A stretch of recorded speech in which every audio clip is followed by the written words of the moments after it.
update.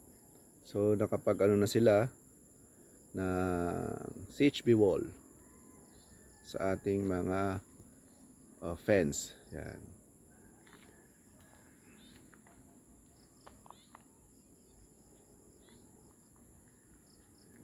Yan.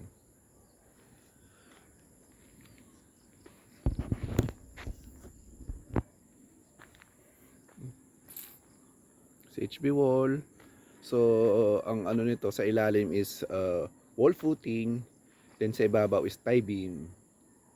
Pero dun sa dyan, dalawang tie beam sa ilalim, another tie beam sa taas, grade beam sa taas. So ang level ng flooring nito is 1 meter from the road elevation.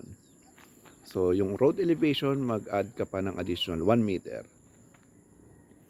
So ito 8 workers, span of less 3 weeks. So ito na po yung natapos nila. In 3 weeks span, 8 katao, ito na po yung natapos. 20 na poste, tapos wall footing sa lahat ng corners sa perimeter niya, then CHB walling na sila. Yan. So ito yung entrance.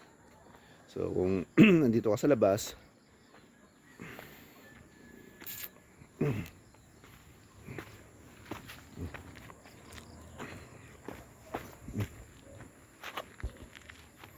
so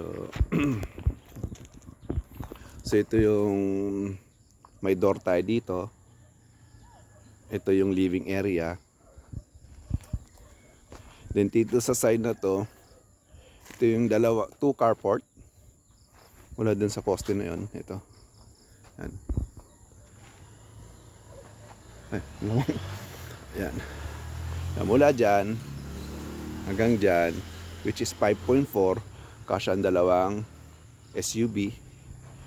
Tapos ito yung magiging access road papunta sa likod. So kasya ang SUV dadan dito. So ito magiging ano natin perimeter fence. Tapos ito naka-slab sa taas. Ito slab din. Halos slab din lahat sa taas diyan.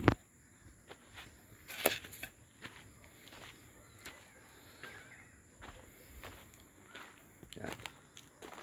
Yan. So ito yung house update po natin as of January 9, 2025. So in 3 weeks, ito na po yung natapos nila, 8 katao. So expect ko nito mag-flooring na mga 5 days pa. So pwede na mag-flooring. So yun lang.